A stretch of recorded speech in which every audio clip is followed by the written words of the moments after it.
estáis? Mi nombre es Juan Jesús Vallejo, soy periodista, escritor y el director del programa Noche de Misterio en Caracol Radio. Os mando un saludo desde la ciudad de Estambul. Al fondo de esta ventana que tengo detrás de mí estaréis viendo el estrecho del Bósforo que separa Europa de Asia. Es como una especie de rumor que aparece en infinidad de culturas antiguas, la existencia de otras humanidades antes que esta. Os sonará, por ejemplo, la historia del filósofo griego Platón, que en dos de sus obras, el Timeo y el Critias, nos habló de la Atlántida, una isla en la que hombres y dioses vivieron juntos sobre la faz de la tierra y que tenía una tecnología que incluso a día de hoy se nos antoja imposible. Pero este no es el único caso. Hay otros como, por ejemplo, el continente Mu, del que nos hablan civilizaciones como los mayas, en este caso un continente fantástico con una tecnología también posible, pero en el Océano Pacífico. Pero si queréis saber sobre esto y mucho más, no os perdáis el último podcast de Noche de Misterio en Caracol Radio, Civilizaciones Perdidas.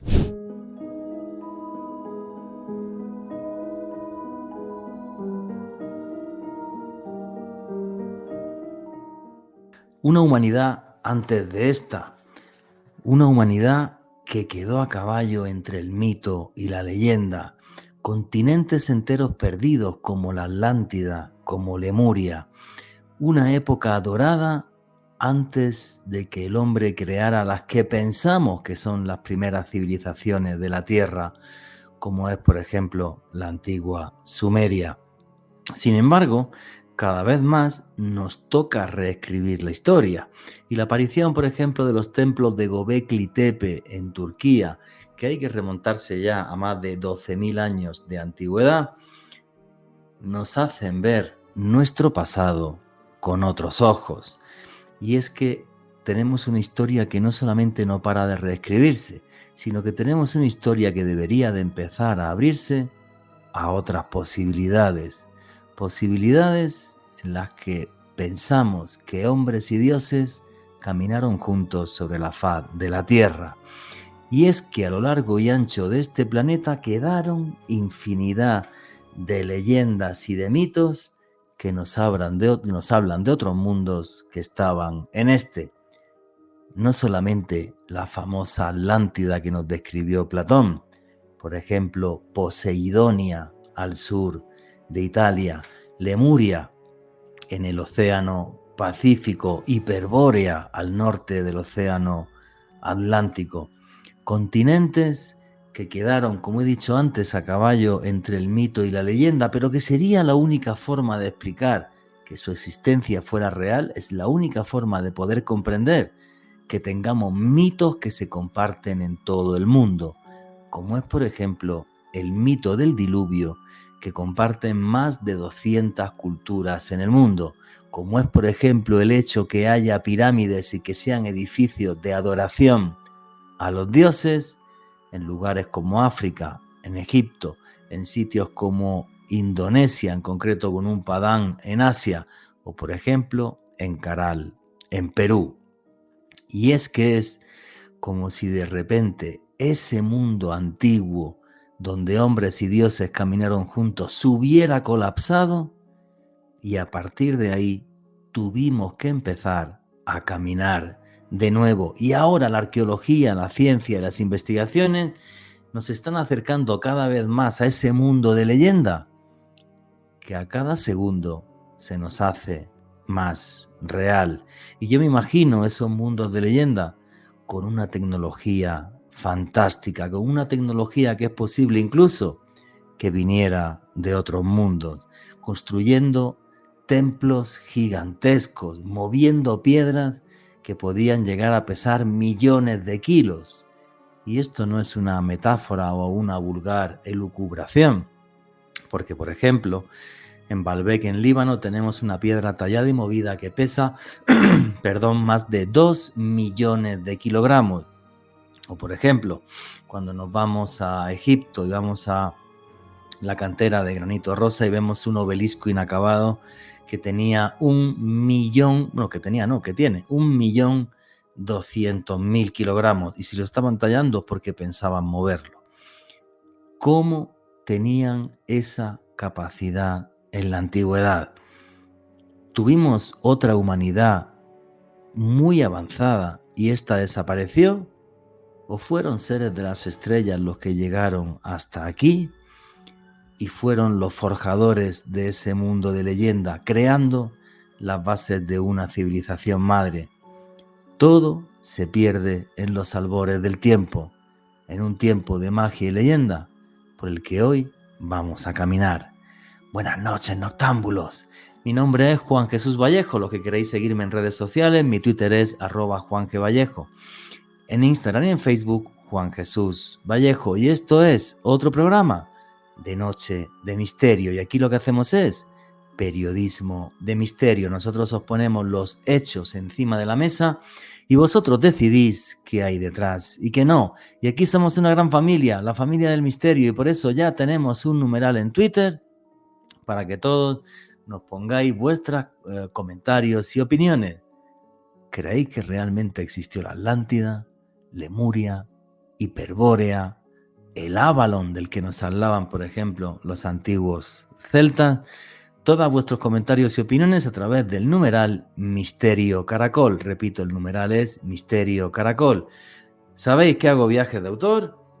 En la segunda quincena de este mes de septiembre del año 2024 estaré recorriendo otra vez Egipto, caminando junto a la maravilla de las pirámides en la meseta de Giza o navegando y disfrutando de la magia del Nilo. Todo lo que os interese este viaje para vivir la historia y el misterio, toda la información la tenéis en la página web www.viajesjuanjesusvallejo.com. Repito, en la página web www.viajesjuanjesusvallejo.com. Ahí tenéis toda la información de este viaje a Egipto. Y arrancamos ya sin más dilación. Alejandro Bernal, amigo, compañero, ¿cómo estás? Muy bien, Juanje, un saludo para ti, también para nuestro invitado de excepción de este programa, Miguel Labrador desde España, y un abrazo enorme para todas las personas que en este momento sintonizan la señal en vivo de Caracol Radio y también para todos aquellos que consumen este contenido que estamos publicando todas las semanas a través del canal de YouTube de Caracol Radio. En esta oportunidad, Juanje, como tú bien lo mencionabas en la introducción, continentes perdidos, tierras míticas de la Atlántida hasta Hiperbórea, ecos de un pasado donde quizás la humanidad llegó a un esplendor, a una edad de oro, como atribuyen algunos investigadores, y vamos a estar examinando estos mitos, estas historias, un paseo apasionante por el misterio puro y duro. Y si les gusta mi trabajo, los invito a que se suscriban a mi canal de YouTube Mandrágora Misterios en YouTube. Si te dieran la oportunidad de viajar al pasado, pero solo pudieras ver uno de esos continentes o de esos mundos perdidos, Hiperbórea, Atlántida, Lemuria, ¿a cuál irías? ¿Y por qué? Wow. Como tú bien sabes, Juanje, a mí siempre me ha fascinado el ocultismo y el esoterismo nazi. O sea, de hecho, estuve en un proyecto editorial al respecto. Así que debido a esa cercanía y a ese gusto, Hiperbórea, porque para los nacionalsocialistas era el origen de la raza aria, ver si en realidad existió. Y de hecho, un dato del cual espero ampliar más adelante si nos lo permite el podcast, Sí, seguro. se dice que hace mucho tiempo, Juanje, incluso atlantes e hiperbóreos estuvieron en una confrontación y los atlantes no quisieron confrontar a los hiperbóreos por su tamaño portentoso. No, bueno, los nazis, luego lo comentas con calma, es que era una auténtica locura. Estaban Sí, convencidísimos de que Hiperbórea existió, que luego sí, sí. daremos las bases históricas de que esta isla con esta civilización existiera, y estaban convencidos que ellos descendían directamente de los hiperbóreos y que luego se mezclaron algunos malandrines, se mezclaron con otras razas y salimos el resto de los mortales, como yo, que mido 1,70 m y estoy calvo. Entonces, bien, pues aquí estamos. Los imperfectos del mundo en contra del nazismo y del absolutismo, por supuesto. Así que bueno, y vamos a arrancar ya sin más dilación también con nuestro invitado de lujo, que es la segunda vez que está aquí en Noche de Misterio. Hace unos meses hicimos otro podcast con Miguel Labrador que se titulaba Las Piedras de los Dioses, que tiene muchísimas mil reproducciones, y aquí lo tenemos otra vez esta noche. Miguel Labrador, amigo, ¿cómo estás? ¿Qué tal? Muy buenas noches. Pues nada, yo ya tenía muchas ganas de volver con vosotros a hablar de nuestras pasiones y la verdad es que encantado, ¿no? Y la verdad es que, bueno, ya por lo que estáis comentando, pues pues va a ser un tema muy, muy interesante, ¿no? Y es una de las piedras angulares de lo que siempre me ha apasionado, ¿no? De esa posible etapa, esa humanidad anterior, ¿no? Que reflejo en el libro y ya digo, es una de las piedras angulares del libro porque yo creo que es lo fundamental para empezar a ver que antes de esos 5.000 años, ¿no? que tenemos como historia de civilización, bueno, pues yo creo que no, yo creo que mucho tiempo atrás, y cuando digo mucho tiempo digo miles de años atrás, sí que hubo una civilización, sí que creo además que esa civilización o civilizaciones tuvieron esa edad de oro y que ya me lo cuestionaba desde hace muchos años, ¿no? Cuando los propios sumerios, que son en teoría los que inician la civilización, que ya hemos visto, como bien decías antes, con Göbekli Tepe, que ya se sabe de forma segura que hubo pueblos con unas capacidades mucho más avanzadas Tecnológica. de lo que se pensaba. Pero claro, yo cuando veía que los sumerios, que inventaron prácticamente todo, y que de repente observa sus mitos, ¿no? Con esa mítica arata de un pueblo supuestamente muy anterior a ellos y que encima eran superiores en conocimientos y en capacidades, ¿no? Y para ellos era una edad de oro, yo ahí ya me empezaba a cuestionar realmente si efectivamente los sumerios fueron los primeros, ¿no? Bueno, poco a poco estamos viendo que no y luego, pues como decíais, bueno, hay un montón de mitos que, como siempre digo, al final los mitos se están demostrando la mayoría como verdaderos, ¿no? Entonces, bueno, yo creo que es más serio de lo que muchas veces hemos llegado a ver. Y que las leyendas no surgen de la nada, Miguel. Bueno, lo primero que le quiero decir a toda la gente que nos está escuchando es que el libro de Miguel Labrador se llama Las Piedras de los Dioses, y aquí en América Latina lo conseguís súper fácil. Os metéis en Amazon, vos ponéis Las Piedras de los Dioses Miguel Labrador y ahí os aparece el libro. Bueno, vamos a empezar y vamos a dedicar estos 2 primeros bloques del programa a lo que yo creo que es no solamente el clásico de los clásicos, sino quizás de estos mundos anteriores el que creo que está mejor documentado, el que creo que nos podemos acercar más a su existencia. Y tú me corriges ahora, Miguel, si no estás de acuerdo con cualquier cosa, ¿vale? Que es la Atlántida.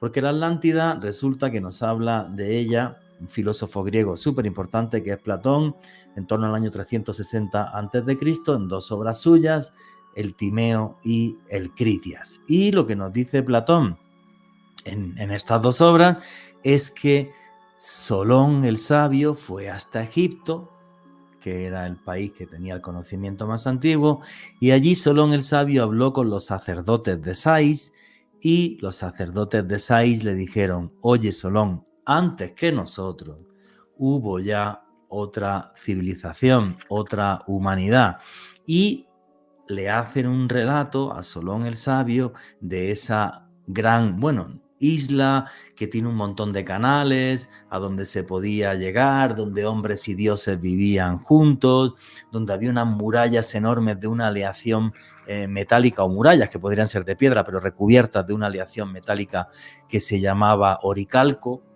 que no sabemos qué aleación era, si tenía oro, tenía bronce posiblemente y algún tipo de metales así, y le describen un mundo realmente con una tecnología sorprendente. Ojo con esto, que esto engancha también con las mismas tradiciones egipcias que nos hablan del Amentá, la tierra de los antepasados, y donde hubo un gran cataclismo, aquello se hundió y desde ahí llegaron los hombres hasta lo que es las orillas del río Nilo. O sea, realmente, y además, que es que hay un tema que a mí está clarísimo también en esto. ¿Con qué tecnología se construyeron las pirámides de la meseta de Giza? Porque con la nuestra así de que tenemos ahora no lo veo factible. Y además es curioso cómo lo que en principio se atribuye a la cuarta dinastía, que yo no estoy de acuerdo con eso, al principio las primeras dinastías tenían mejor tecnología que las últimas, o sea que es que esa tecnología se perdió, venía de muy antiguo, cuando normalmente es al revés, las civilizaciones evolucionan de una menor tecnología a una mayor tecnología, y tú te vas en el Egipto antiguo Y yo cuando todos los años, bueno, yo todos los años voy a Egipto con estos los viajes de autor y me pongo delante de la estatua de Kefren, la estatua de Diorita que hay en el Museo del Cairo, que Miguel Labrador lo ha visto seguro, y le digo a la gente, a ver, que esta estatua tiene más misterio en sí que la pirámide, porque cómo eran capaces de tallar Diorita, una piedra, Sí, sí. una roca con dureza 9, y es que le ven los párpados al faraón perfecto, las uñas, el detalle. Y a mí cuando me llega un arqueólogo me dice, no, eso cogían otra piedra de Diorita, echaban a la arena y frotaban. Digo, sí. Y mi abuela cantaba la Traviata por las mañanas a las 8 de la mañana. No, para nada. A mí. Y si no, que me lo hagan delante, lo veo y me lo creo. Pero es que nadie la ha hecho. Entonces la teoría queda muy bonita, pero la práctica fatal. ¿Cómo fue tu investigación sobre Atlántida, a la que le das un capítulo muy extenso en tu libro? Ya ahí, para mí, ya digo, era como una de las bases, ¿no? Porque, claro, es cierto, y me gusta aclararlo, ¿no? Por un lado, yo entiendo perfectamente, que muchos arqueólogos, que muchos historiadores, cuando uno empieza a escuchar algo sobre la Atlántida, como que repele, ¿no? Pero en parte lo entiendo, porque yo creo que, por ejemplo, nosotros en este programa lo vamos a poner desde un punto de vista muy serio y usándolo bien, ¿no? Pero yo entiendo que ha sido siempre una palabra, o muchas veces una palabra que se ha usado para todo. Y de unas formas no sé si decir despectivas, pero desde luego no muy positivas, ¿no? Entonces, ya digo, siempre con mucho respeto porque ya digo, o sea, no se ha usado siempre bien, ¿no? Y ya digo yo, lo que me llamaba la atención de la Atlántida es que luego justo coincidía, ¿no? Porque como comentabas antes, claro, a Solón, en la época de Solón, estamos hablando del 600 antes de Cristo. Pero claro, le habían dicho en el 600 antes de Cristo que hacía 9.000 años atrás. Es decir, que estamos hablando justo de 11.600 años. En el programa anterior hablamos de Göbekli Tepe en profundidad, Sí, que justo fue cubierto hace 11.600 años, ¿no? no es Entonces es casualidad. curioso cómo las cosas empiezan a cuadrar, ¿no? Es impresionante. Yo cuando me entero de eso, pues claro, no sabía así, sabía que Platón, efectivamente, que de Solón, pero claro, nunca había pensado hasta hace relativamente poco a qué época se refería, ¿no? Porque bueno, al ser anterior de la época de las primeras dinastías de Egipto, bueno, pero podían ser hace 6.000 años, 7.000 años, 8.000. No, pero es que justo hace 11.600 años. Y hablan de eso, ¿no? También de esa isla que desaparece, etcétera, ¿no? Entonces, claro, ya digo, todo empieza a cuadrar tanto, al final dices, es que al final los mitos son realidad y eso es muy probable que haya pasado, ¿no? Y que aquellos conocimientos, ¿no? Yo hace muy poco veía un programa del doctor Miquel, ¿no? Aquel arquitecto que hizo una tesis doctoral, ¿no? Sobre la Gran Pirámide y él comentaba todo eso, ¿no? Que, por ejemplo, el teorema de Pitágoras no es de la época oficial, sino que es que se adelanta 4.000 años, ¿no? Entonces, es decir, que muchas veces pensamos que los egipcios pues no tenían unos conocimientos porque bueno, sí que conocemos qué herramientas tenían y los conocimientos que tenían en la 12ª dinastía o 24ª, pero es curioso como en las primeras dinastías realmente los conocimientos que tenían eran increíbles, pero increíbles para ahora. Ya no hablar de hace 4.000, en teoría, hace 4.500, Más, 600 años. O 5.000 sea, y los es vasos y espectacular. los vasos de Bueno, Diorita sí, son de cultura nagada, son de hace 6.000 años. efectivamente. O sea, No, es ya una digo que, bestialidad. que justo lo que cuadra son las cosas más espectaculares, ¿no? Y luego el resto, pues intentamos colocarlo con lo que tenemos como podemos, ¿no? Y efectivamente, ya digo, al final yo creo realmente que la Atlántida pues sí que realmente pudo ocurrir y todas las pruebas que vamos observando pues van hacia ahí, van hacia ahí. Y lo que comentabas también, ¿no? De los propios nazis, ellos sí que efectivamente, que lo decía Ale, ¿no? Pues estaban absolutamente obsesionados, ¿no? Y el propio, corrígeme, Ale, que tú sabes mucho más que yo de este tema, creo que el propio Himmler, no Hitler, sino Himmler, Sí, el jefe de las SS, creo que mandó varias expediciones, entre ellos uno de los sitios para mí más maravillosos del planeta, que es Tiahuanaco, ¿no? Ellos estaban, yo exactamente. creo que era el sitio donde sí que salían de la zona del Tíbet, ¿no? De Nepal, esa raza aria, según creo entender, pero para ellos, esos supervivientes del cataclismo, precisamente porque está, entre otras cosas, a 4.000 metros de altitud, pues ahí Sí. esa zona del lago Titicaca sería un sitio que coincide con una alta probabilidad de supervivencia, ¿no? No sé si Alex tienes algo ahí que comentar. Tal cual, Miguel, y es tan así que en ese momento el gran explorador que se destacó en esta búsqueda de la Atlántida aquí en Sudamérica fue Edmund Keys, un hombre quien tenía, digamos, un espíritu aventurero y quien había llegado a una información privilegiada por parte de un militar austriaco que había estado destacado aquí en Sudamérica en un conflicto en Brasil, y el hombre le había hablado sobre esa tierra esplendorosa y mítica de Tiahuanaco. Cuando Edmund Keys conoció esta historia y consiguió la financiación de la NENERVE, que era la institución con la cual los nazis buscaban este tipo de reliquias, tesoros y orígenes de la raza aria,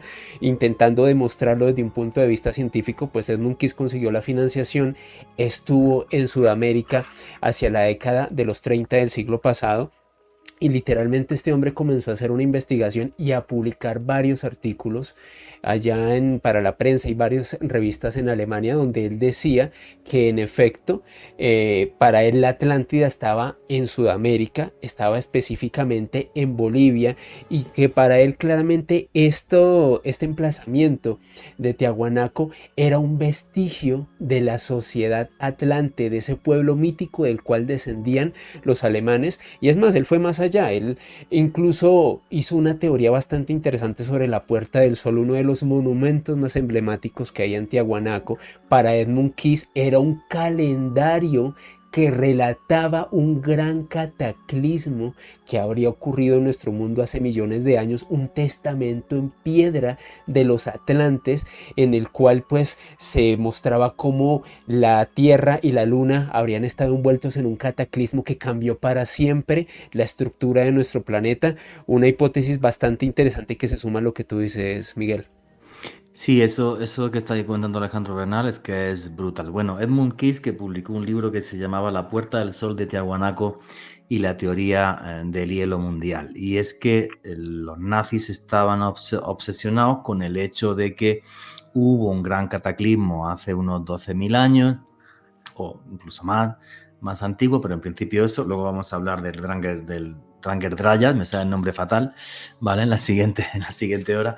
Que sí es verdad que hubo un cataclismo y está científicamente demostrado, pero bueno, ellos estaban convencidos de que hubo un tremendo cataclismo, esta hiperbórea se fue al carajo, ya hemos destrozado el guión del programa como siempre, y entonces, ellos se fueron, los hiperbóreos, a algunos de los puntos más altos del planeta, como era el Tíbet, por eso hicieron también expediciones al Tíbet, o por esto el tema de Tiahuanaco. Sí quería comentar lo siguiente, y por eso me he metido aquí. No sé si Miguel Labrador ha estado en Tiahuanaco. Yo delante de tú también has estado en Tiahuanaco, es una maravilla. Yo delante de la Puerta del Sol me pegué, no sé, 3 horas. Es una locura. O sea, a ver, la Puerta del Sol es todo tallado en un solo bloque de piedra. No sabemos el lugar donde estaba puesta de forma original, sino que la levantaron y ya. Pero fijaros lo que decía Alejandro Bernal, que Edmund Keys, perdón, decía que la Puerta del Sol podía ser un calendario que nos hablase de un gran cataclismo mundial. Fijaros lo importante que es esto. Tú vas a la Puerta del Sol y una de las cosas que ves en la Puerta del Sol, ves unas filas de una cosa que llaman los trompeteros, que son unos querubines que están tocando fanfarrias. Un montón de símbolos extraños, y luego en la parte central arriba tenemos un personaje al que llaman el dios llorón, que es un sacerdote de gran poder, se nota, que tiene en los brazos 2 vasos ceremoniales De cada uno de los codos, ojo con esto, le cuelga una cabeza trofeo, una cabeza humana amputada y momificada, y él está llorando. Por eso le llaman el dios llorón. Algunos arqueólogos dicen que es una representación de Viracocha. No está absolutamente nada claro quién es el dios llorón. Entonces, ese sacerdote que está llorando, pero que aunque sea un hombre de gran poder y tal, abajo esos trompeteros como anunciando fanfarrias como las del Apocalipsis y tal, que luego nos recoge la Biblia, ahí va, no es casual. Eso es muy raro. ¿Qué es lo que opina Miguel Labrador de esa Puerta del Sol de Tiahuanaco? Sí, ahí sobre todo lo que decías, ¿no? A mí me habían comentado que su emplazamiento original estaría más o menos por el centro del templo. Bueno, no, realmente no se sabe, ¿no? Y luego también está que al parecer es falso. Siempre había pensado que aquella rotura que tiene, ¿verdad? En la parte superior, como una esquina, que había sido producto de un rayo. Luego allí me comentaron que no, que fue por el traslado, que se rompió, porque bueno, le quitó un poco de misticismo, ¿no? De si hubiera sido realmente por un rayo. Pero efectivamente también la información que yo tenía era efectivamente que se trataba de Viracocha, pero bueno, es verdad que tampoco sabemos del todo quién era Viracocha, es verdad que aparecen muchas representaciones, pero bueno, vete tú a saber realmente quién era, ¿no? Pero desde luego es una figura cuanto menos enigmática, ¿no? Y fuera lo que fuese también, pues esas investigaciones de Edmund Keith, pues bueno, ese posible calendario venusino, ¿no? Que más o menos situaría, eh, corregidme, no sé si eran 15.000 o 17.000 años para atrás, ¿no? Coincidiría en teoría en esa zona, si fuera efectivamente un calendario venusino, pues de épocas imposibles, ¿no? De nuevo nos iríamos incluso más por detrás del tiempo de Göbekli Tepe. De luego ya hacer esa mole en una sola pieza con ese nivel de detalle a mí me parece impresionante.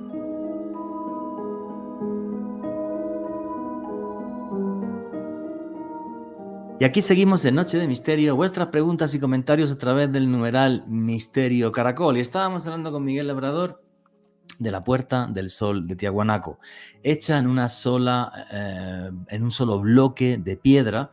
Para que la gente entienda, Tiahuanaco, aunque esto lo he explicado varias veces, básicamente Tiahuanaco está en 3 niveles. Conforme llegas, el nivel en el que tú estás es el nivel donde está la Puerta del Sol. O sea, la Puerta del Sol sería a nivel religioso cósmico la que nos está marcando el tiempo, el momento en el que estamos, aunque esa Puerta del Sol es bien posible que nos hable del pasado. Si sigues esa esplanadita recto, hay un templete subterráneo, se llama el Calasasaya, si mal no recuerdo, y es un templete subterráneo que en principio sería una representación del inframundo, donde aparecen una serie de rostros que salen de la pared como si salieran del más allá. Pero en la parte en la que está la Puerta del Sol, a la derecha, conforme entras por la Puerta de Tiahuanaco, a la derecha, hay los restos de una antigua pirámide que se le conoce como la Acapana, el lugar con el que los hombres se comunicarían con los dioses. Y otra vez, una pirámide, pero esta rara, rarísima. Qué pena que los británicos la dinamitaran, porque sería muy espectacular verla a día de hoy, porque en la parte superior arriba es truncada y en medio había agua, y a los alrededores de ese agua, de esa piscina, piedras de andesita que trajeron de muchísimos kilómetros, que son magnéticas. Y además yo lo hice hasta para un documental, pones una brújula encima y se vuelve loca. Es una cosa, ¿para qué llevaron piedras magnéticas si supuestamente ellos no conocían el magnetismo, ni vaina, ni nada? Es algo muy raro, esa cosmogonía que se ve reflejada en Tiahuanaco, el mundo de los dioses, la Acapana, el mundo en que vivimos, la Puerta del Sol, el inframundo, el Calasasaya o templo subterráneo, y realmente muchos misterios sobre la datación de Tiahuanaco. Hay gente que dice que piensa que tiene 5.000 años, y si queremos rizar más el rizo, allí aparece una prueba arqueológica que es la Fuente Magna, donde en esa fuente de piedra tenemos inscripciones en antiguo sumerio que tiene 5.000 años de antigüedad. Pues la verdad que Edmund Keith, el único problema es que era nazi, pero por lo demás era muy inteligente, porque se dio cuenta de que Tiahuanaco es algo tremendamente extraño, muy difícil de encajar en la historia. ¿Vuestra Juanje, opinión? y alimentado también por otro libro que en la época se publicó por parte de la Sociedad Thule, para contextualizar a los oyentes. Sociedad Thule, un grupo aparentemente de estudio y de intelectuales nazis que, a través de revivir las antiguas tradiciones nórdicas, querían revivir lo que para ellos era su cultura primigenia, su cultura original, la cultura aria. Y resulta que en 1922, Juanje, la Sociedad Thule publica el libro Atlántida, el origen de los arios, de Carl Georg Sech.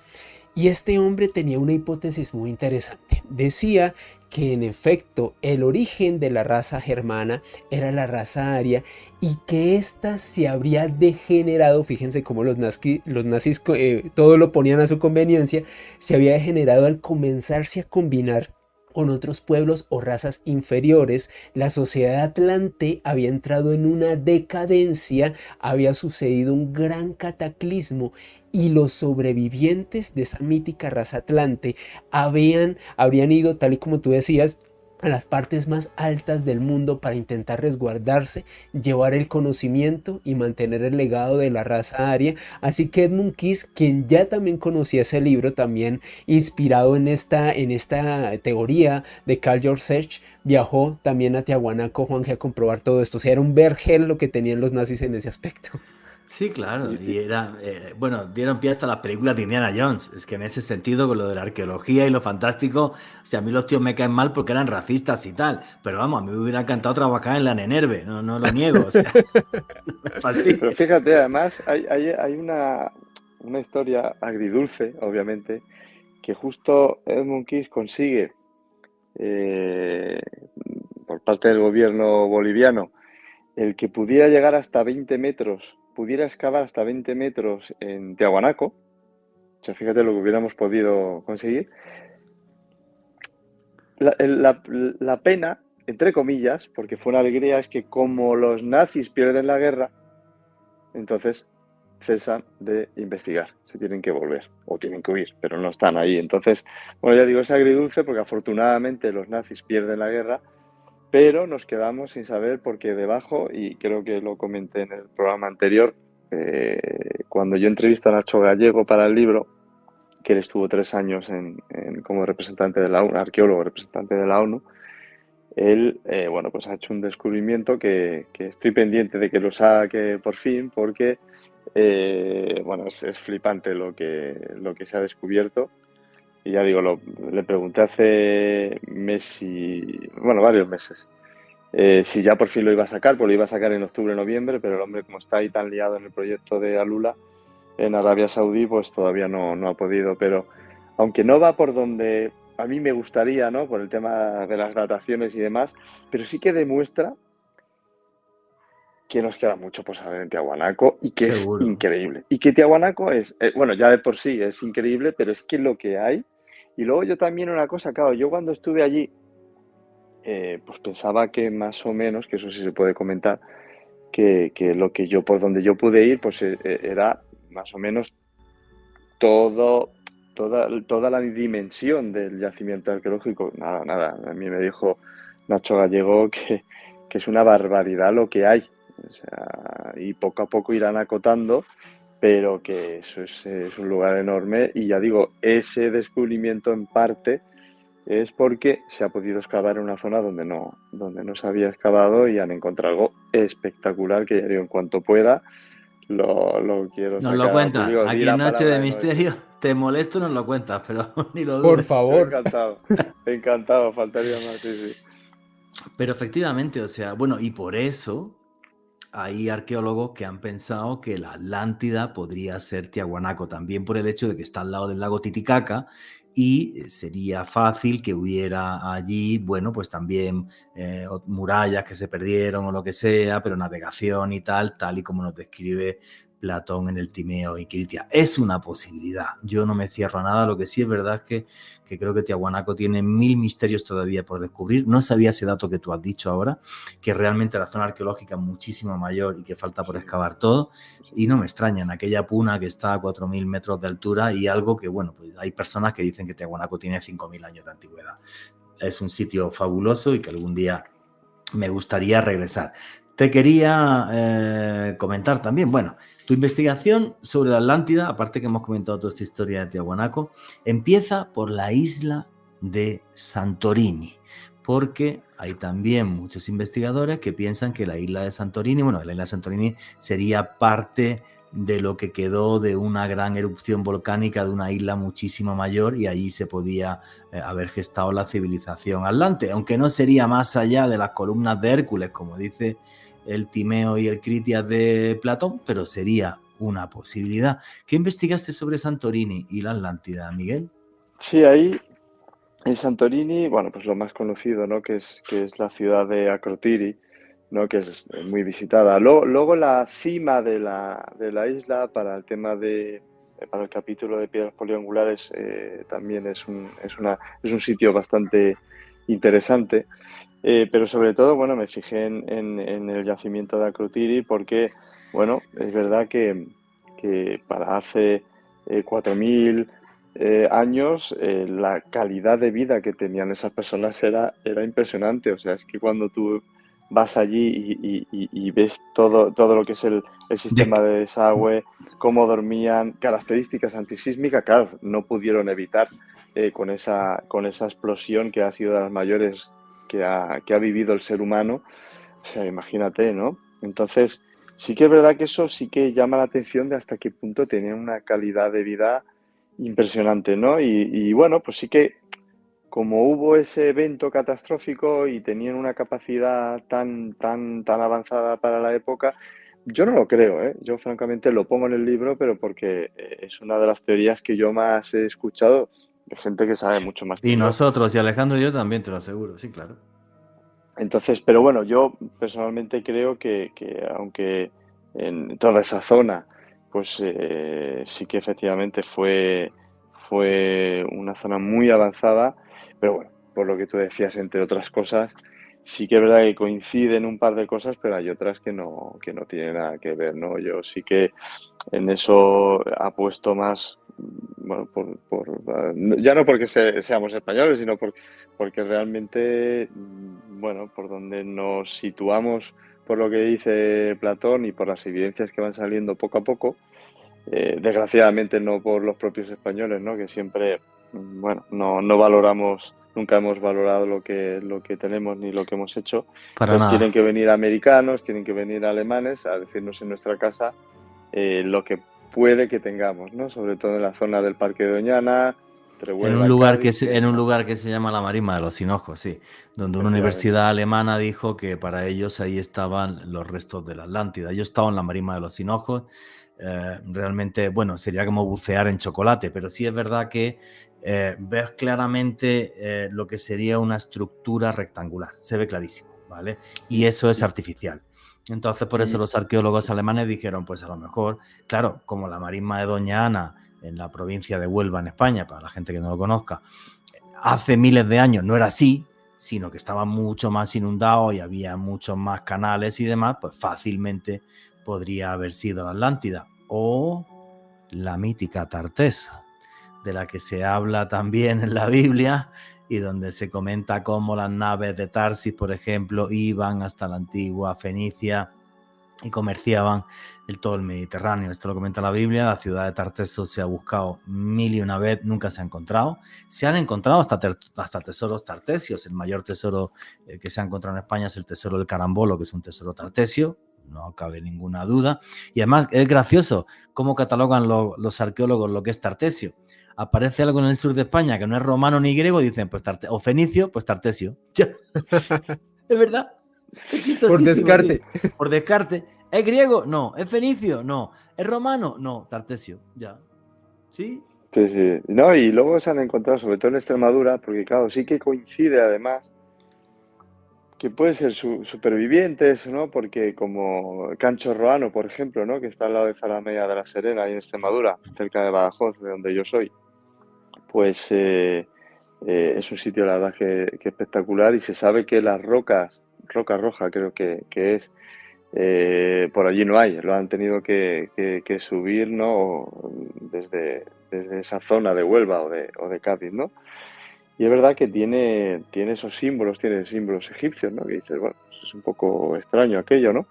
Y ahora el Turuñuelo, que es el gran descubrimiento en Guareña, pues bueno, está revelando muchas cosas que, como bien dices, bueno, sí que, sí que los expertos, bueno, pues están situándolo como los tartesos, pero ahí está la gran duda si los tartesos fueron realmente esa tarsis bíblica, que yo creo que es posible. Sí, es lo más Los fácil. académicos casi que están más que no. Bueno, ellos saben mucho más que yo, ¿no? Pero, por ejemplo, yo me fijo mucho en el gran trabajo de Claudio Lozano, que ya no nos hemos hecho amigos, y este gran arqueólogo, buceador profesional, él sí que ha justamente datado eventos tsunaminérgicos, como los geólogos dicen, que coincidirían con fechas que efectivamente, ¿no? En aquella fecha de los pueblos del mar, en fechas en las que los romanos también sufrieron esos eventos, y luego Hace, mucho más hace como, atrás como, también, como, como 3.500 años, ¿verdad?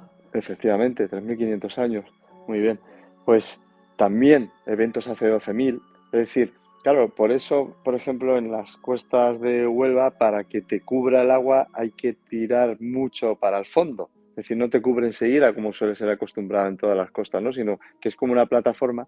Y él me explicaba que precisamente era por eso, porque como ha habido tantos tsunamis, Tsunami. pues al final ahí se ha hecho como una plataforma y luego ya vas cayendo, pero claro, ellos han descubierto muchísimas cosas y anclas antiguas, muy antiguas, de hace milenios, pero claro, kilómetros mar adentro. Es decir, Wow. allí, claro, ese trabajo a mí me parece fascinante porque aunque no tenga por qué demostrar que la Atlántida estuvo allí, pero sí que coincide de encontrarse aquellos vestigios de hace miles y miles de años. Y claro, para que aquella zona de kilómetros para adentro fuera costa, pues imagínate, o que hubiera una isla, en fin, varias cosas. Sí que a mí me parece un trabajo que hay que seguir muy de cerca y bueno, por algo también James Cameron pues coge los conocimientos de Claudio Lozano y hace ese maravilloso documental de Finding Atlantis, ¿no? Qué bueno. No lo he visto, me encantaría verlo. Ese yo no lo he visto, tío. No lo he Está visto. genial, ¿eh? Pero sí, muchos piensan que realmente la ubicación real de Atlántida sería por ahí, en torno a la marisma de Guadalquivir que hay en Huelva. Alejandro Bernal. Juan y si no está en la marisma de los Hinojos, está en España. Porque de hecho, aún, de acuerdo a una investigación que se publicó el año pasado por parte de unos investigadores de compatriota de ustedes, encabezado por Sergio Aleu, Juanje, resulta que en una zona en Cádiz, ellos encontraron, Juanje, unas estructuras bastante extrañas sumergidas. Estaban Sanlúcar de Barrameda, ya me acuerdo, y Chipiona.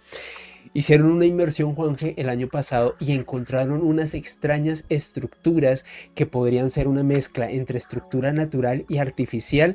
De acuerdo a Sergio Aleu, el investigador que encabezó esta iniciativa, hallaron un muro del tamaño de 63 metros de largo y 5 metros de alto y una anchura de 2.4 metros y un segundo muro que tendría al menos unos 28 metros de largo cuando se sumergieron en esa zona de España. Dicen ellos que es preliminar para establecer que estas estructuras en efecto hubiesen tenido un origen trabajado y demás, pero teniendo en cuenta este mito y las características de lo que ellos encontraron, no descartan que pueda ser un vestigio de la Atlántida en España. Sí, hay muchos investigadores que la han situado ahí, en la zona del estrecho de Gibraltar, porque además, como el texto de Platón nos habla de más allá de las columnas de Hércules, más allá del estrecho de Gibraltar, y justo ahí está la zona de Cádiz, las provincias de Cádiz y de Huelva, que además hay una cantidad de restos antiquísimos y han aparecido esos restos también que tienen que ver con la cultura tartesia, y mucha gente relaciona Tarsis con la Atlántida. Pues bueno, pues es una posibilidad. Y es curioso porque en España en general los arqueólogos no le hacen ningún caso a esto. O sea, tiene que venir arqueólogos alemanes o mira, hace unos meses entrevistábamos a Miguel Blanco y hay unas pirámides en España que son las de Güímar, y los arqueólogos españoles siempre las desecharon, mientras que llegó Thor Heyerdahl, uno de los mejores arqueólogos del mundo, y dijo no, o sea, al 100% seguro son artificiales, esto no es que los campesinos se hayan tirado piedras acá, porque las piedras están rematadas dando forma a la pirámide escalonada, o sea, no es así. Y bueno, y es un parque privado, ni siquiera es público, o sea, son unas cosas muy vergonzosas y muy lamentables del país en el que nací. Pero en fin, así es la película. Oye, Miguel, no quiero acabar este bloque sin preguntarte por un sitio en el que no he estado, pero me encantaría. ¿Qué hay quien lo relaciona con la Atlántida o quien lo relaciona directamente más con esa cultura madre de la humanidad que apareció a la vez en diferentes sitios hace miles de años? Y es la isla de Malta. Porque la isla de Malta tiene 1001 misterios y un hipogeo, el de Hal Safieni, si mal no recuerdo, que tiene 5000 años de antigüedad. ¿Qué nos puedes comentar de los misterios de la isla de Pascua y si tú le ves relación o no con la Atlántida? Ahí en Malta, aquí volvemos a lo mismo. Yo, aunque por ejemplo, el gran Jesús Callejo, él opina que es uno de los sitios candidatos, ¿no? Porque es cierto que al parecer se han encontrado bajo el mar algunos templos, con lo cual, claro, si los templos que hay en la superficie de Malta tienen unos 5000 años, claro, los que están sumergidos tienen que ser más, ¿no? Y luego esos famosos car routes, ¿no? Esas vías hechas. Unas huellas de carros, huellas de carros en las rocas, que nadie ha podido explicar ni que no sabemos la antigüedad que tienen. No, es imposible. Y además ya se ha demostrado que, aunque lo llamen así, pero no tiene nada que ver con los carros ni nada, porque hay muchos circulares, otros que... Sí, pero sí que se ha visto, yo de hecho fui a ver uno que efectivamente se pierde en el mar. Y hay muchos que se han seguido la pista y siguen el mar, y algunos dicen que hasta que podría llegar a las costas italianas, ¿no? De Sicilia. Entonces, bueno, no lo tengo claro, pero sí que es verdad que a mí lo que me impresionó es que yo de hecho fui con un íntimo amigo que para mí es el que más sabe de tablas, las tablas de Menorca y las navetas y demás, que es José Luis López. Y lo que nos sorprendió es que, acostumbrados a ver los sitios megalíticos de Menorca, nosotros nos esperamos algo más o menos parecido. Porque va, los templos, sobre todo, por ejemplo, los de Gigantilla, es que son espectaculares, son enormes. Son de en algunos casos, de una perfección espectacular, ¿no? Y volvemos otra vez, ¿no? Eso, Gigantia es que queda como parte de un templo que era una cosa absurda de grande, ¿no? Bueno, pero ya digo, no me esperaba hasta ese punto que fuera tan grande. O sea, y tiene muchos espectacular. miles de años de antigüedad también. Sí, de hecho es de los más antiguos que hay. O sea, curiosamente lo más antiguo, como siempre, es lo más grande, lo mejor hecho y demás, ¿no? Y como bien decías, lo del hipogeo también me sorprendió muchísimo. Me sorprendió que al parecer es un sitio que es como una cámara de resonancia, ¿no? Luego leí que allí se practicaba, creo que el tema de los 111 megahercios, que al parecer tiene, que eso al parecer era científico, ¿no? Tiene esas capacidades sonoras afectarían, ¿no? al cuerpo humano, ¿no? Que es un tema que yo me gustaría algún día, si tengo tiempo, meterme, el tema de lo que llaman la solfeggio, ¿no? Y ya digo, eso me sorprendió mucho porque es un sitio espectacular también, de construcción para mí brutal, debajo de la tierra.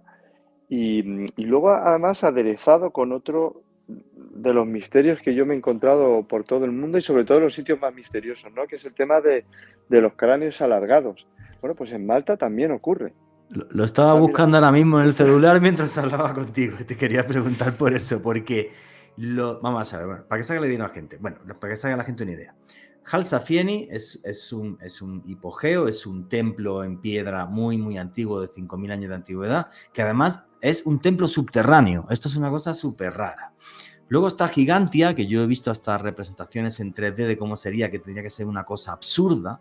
O sea, estamos hablando de una civilización adelantadísima a su tiempo. Y en el hipogeo de Hal Safieni es donde aparecen una serie de cráneos que tienen todo el misterio del mundo que te quieran meter y más, porque algunos son alargados y luego una cosa. es que no tienen, ¿cómo se llama? La sutura occipital, algo así es como se llama, Sí, ¿no? No la recuerdo. sutura. Sutura Sí, sí, sí. occipital. O sea, nuestro cráneo, Sagital, sutura sagital. sagital. Mm. O sea, nuestro cráneo tiene una serie son diferentes huesos que están unidos. Entonces, claro, pues para que el cráneo pueda ir creciendo. Pues aquí hay cráneos que no tienen eso. Y no se puede explicar de ninguna forma. O sea, fue una anomalía genética. O sea, es una cosa súper loca. ¿Qué opinas de todo esto? Te voy a tener que cortar en un minutito y pico, pero retomamos en el siguiente bloque. Pues mira, también es curioso porque esa misma historia, cuando iba con mi mujer entre otras cosas es bióloga, y pasó lo mismo en Ica, Sí, claro.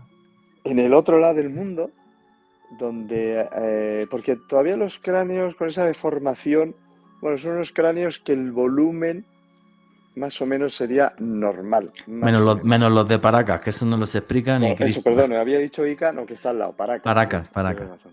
Pues los de Paracas, es verdad que hasta mi mujer, que es súper científica y no cree en según qué cosas y tal, me dijo, ostras, esto es una rayada, o sea, es decir, porque una cosa es que tú desde niño al bebé, bueno, con una serie de tablillas y demás, puedas ir modificando la forma del cráneo, que yo me imagino a quién te quieres parecer y A los por qué es dioses. tan importante, ¿no? Lo importante que debe ser cuando tú le haces eso a un bebé. Yo tengo una niña de 3 años, bueno, no se me ocurre por nada del mundo, ¿no? ¿Por qué, no? Pero claro, lo que decía mi mujer, es verdad que hay unos cráneos que son 3 o 4 veces un cráneo normal, y claro, lo que ella dice, Pues o sea, una digo cosa es te modificar, digo las cifras. Un cráneo humano está en torno a los 1800 centímetros cúbicos y sí. hay uno en Paracas que tiene 3200. Es que, claro, es que tú imaginas, Tú puedes deformar un cráneo, pero no puedes hacer que sea el eh, doble grande. Eso es exacto, ya digo, imposible. mi mujer decía, tú lo que no puedes modificar nunca el volumen, no puedes ampliar el volumen, o sea, lo puedes No, no. modificar, pero el volumen no. Y luego encima hay algunos que eran con pelo pelirrojo, que también llama la atención, en una zona donde no podía existir eso. No Sí, existían los pelirrojos, los caucásicos ni nada.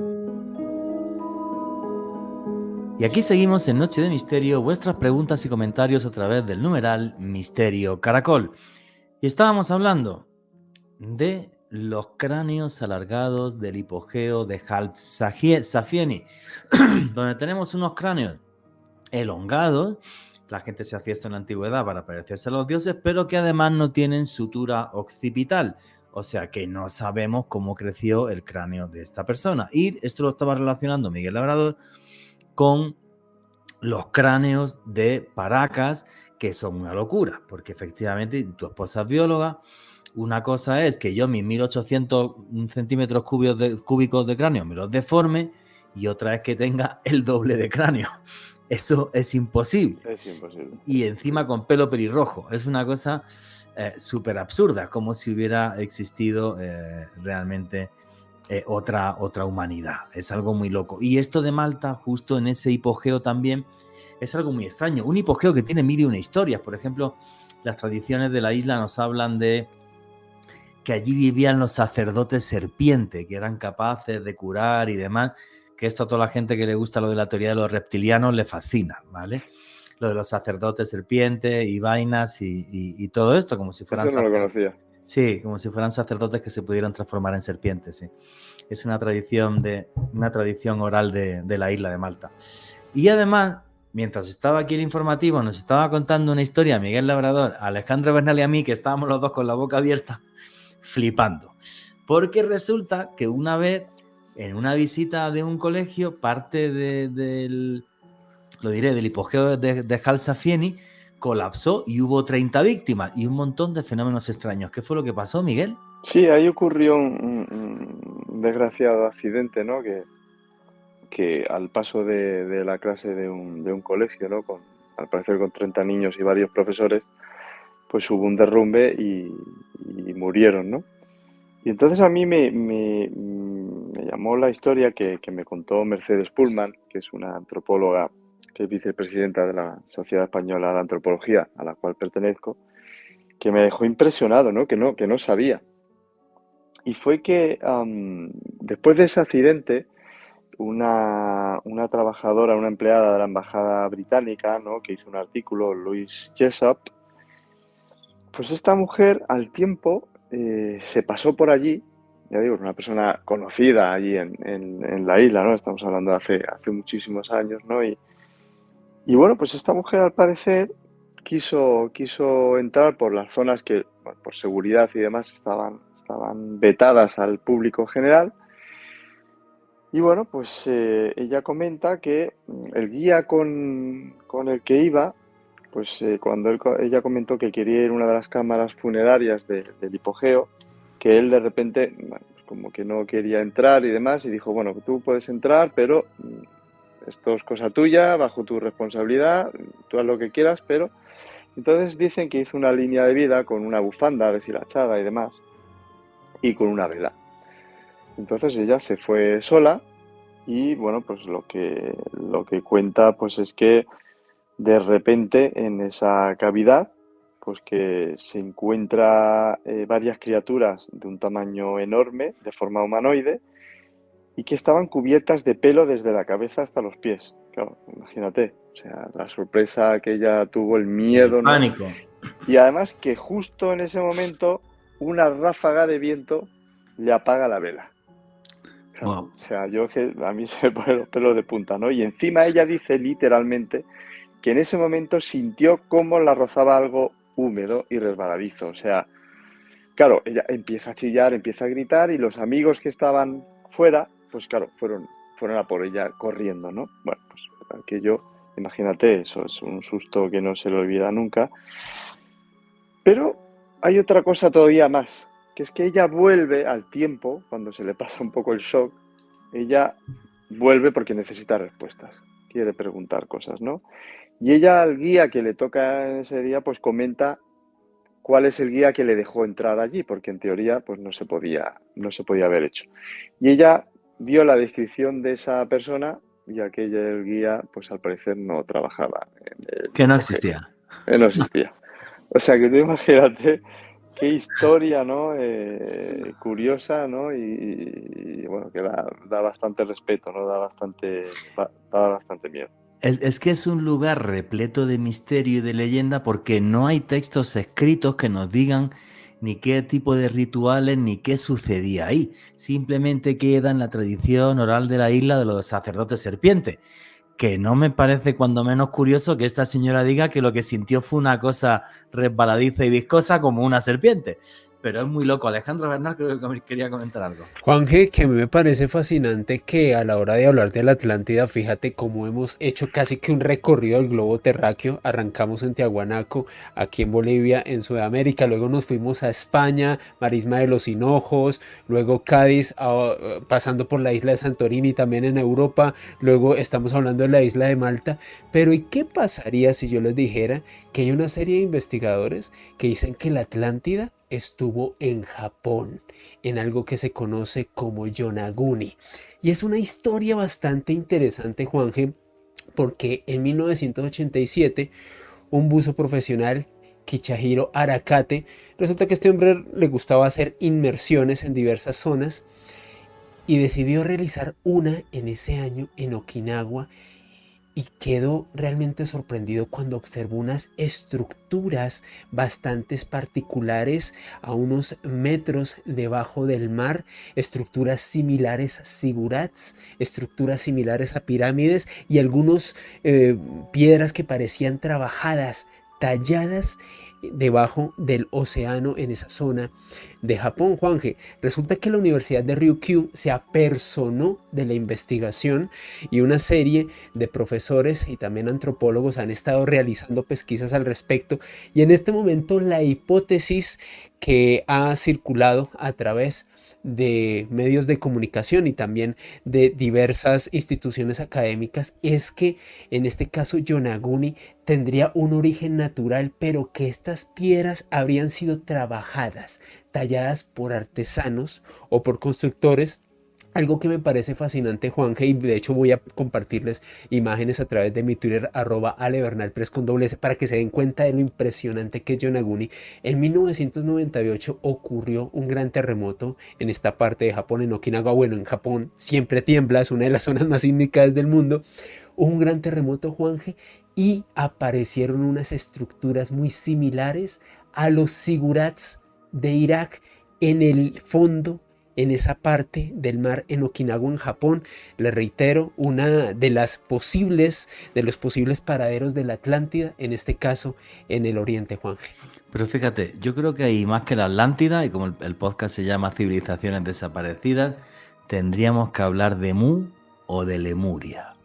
Y es que, igual que estamos hablando de la Atlántida, Hiperbórea sería otra cosa, ese otro mundo que buscaban los nazis, el que estaba al norte del Océano Atlántico, no deja de ser curioso que un biólogo que se llamaba Philip Ludwig Strapper, en el siglo XIX en concreto, dijera que para que hubiera lemures en la isla de Madagascar y hubiera lemures en la India, los lemures son unos monos que tienen una cola muy larga, la única forma de que esta especie estuviera en esos dos lugares es que hubiera un gran continente en medio o una isla en medio que hubiera sido utilizada de puente por este tipo de primates. Y luego todo esto se empezó a bucear en la historia. Lo de Yonaguni es espectacular, porque lo que dice Alejandro, y podéis ver las fotos en su Twitter, vale, pues a lo mejor parte de la plataforma es natural, pero hay escaleritas talladas entre una y otra parte para que se pueda subir. Y hay filmaciones de eso, y eso es total y absolutamente artificial. Y hay algo muy curioso también, además, y es que en la India hay una serie de leyendas que nos hablan de Kumari Kandam. Kumari Kandam, que sería una gran isla que habría entre Sri Lanka y el sur de la India. Y con esto, ahora os voy a relacionar esto con la isla de Pascua. Pero antes quiere hablar Miguel Labrador. Sí, ahí lo que estás comentando, Yonaguni, Claudio Lozano, del arqueólogo con el que cuento también en el libro, y es el que es especialista en la zona del Parque de Doñana, de Huelva y demás de la Atlántida. Él estuvo allí, como ya digo, buceador profesional. Yo estuve a punto de poder ir, pero nada, no pude salir de la isla principal vamos, donde está Tokio y demás, ¿no? Y es un sitio que tengo pendiente. Pero, por ejemplo, yo le pido también a los espectadores que miren el complejo de Naga, que se llama Naga. Allí hay una serie de monolitos que son cuanto menos sospechosos, muy sospechosos, y además los arqueólogos no saben de qué época estamos hablando, no saben muy bien ese tipo de trabajos de dónde vienen. Y luego, lo que siempre digo, ¿no? que entiendo muchas veces que la arqueología pues, sea muy difícil de cambiar los paradigmas, ¿no? Porque no sé si lo comenté en el programa anterior, pero lo digo rápidamente. Yo que sobre todo a mí lo que más me gusta es el tema de las piedras poliangulares, que algún día cuando queráis pues lo podemos tocar. Yo recuerdo que cuando voy al palacio, a ver el Palacio Imperial de Osaka, bueno, pues yo me informo, como hago en todos mis viajes, ¿no? Aunque este no fuera eminentemente arqueológico, quitando la zona de Naga, pues bueno, yo veo que es un templo imperial del siglo XVI, el emperador Hirohito, etcétera, y yo recuerdo que fue mi mujer, que no conoce la historia apenas y que es súper científica y tal, que ella fue la que me dijo, oye Miguel, la base de este palacio no son las piedras estas poliangulares que tú siempre hablas y que hemos visitado en tantos sitios. Y yo dije, no puede ser porque esto es una reconstrucción, esto es del siglo XVI y demás. Bueno, pues fijaos la cara de tonto que no se me quedaría, que soy yo el heterodoxo y en teoría, el especialista en piedras poliangulares, cuando a los meses de venir de Japón yo me encuentro con un artículo de la Universidad de Tokio en el que reconocen que el Palacio Imperial está construido sobre un templo megalítico de época milenaria, desconocida y que no saben por quién es, ¿no? Entonces, por eso yo siempre digo que si me pasa a mí, que soy el heterodoxo, y encima, en teoría, un especialista en piedras poliangulares, ¿cómo no le va a pasar a alguien que solo pues, se fija en los temas oficiales, ¿no? Entonces, por eso digo que es muy difícil, que yo lo entiendo, porque a mí me ha pasado, ¿no? Entonces, pero ya digo, en Japón, aparte de Yonaguni, Naga, por ejemplo, es un sitio que me parece espectacular, muy desconocido, pero que tiene unos trabajos que no tienen nada que ver con la historia japonesa, ni muchísimo menos, y que eso tiene miles de años también. Y ahí nos quedaría una reminiscencia de ese Mu o Lemuria en la isla de Pascua, desde mi punto de vista, que es el lugar más aislado del mundo, a 3.200 kilómetros de la costa americana, a 2.300 kilómetros de las Islas Marquesas, el punto más aislado del mundo en el planeta, y donde convivieron dos culturas completamente distintas, donde dejaron unas estatuas de piedra que miran al cielo que se llaman Moai, con toda una gran cantidad de misterios, ya que esas estatuas son de piedra pómez, y en vez de hacer un cilindro de piedra, moverlo y luego tallarlo en los altares donde se ponían los aús, ellos las tallaban ya de forma perfecta en la cantera y las movían, y las piedras no tienen rayadura alguna, cuando repito, son de piedra pómez y solo con que le pongas unas sogas y tires las rayas. Y además donde quedó una escritura, que es como ellos llaman los antiguos pascuenses, Cuaumo, Rongo, Rongo, la madera que habla, y esa escritura es muy similar a otra escritura que hay que jamás se ha podido traducir, que es la que aparece en Mohenjo-Daro y Jarapa en Pakistán, en esas dos ciudades que tienen 5.500 años de antigüedad.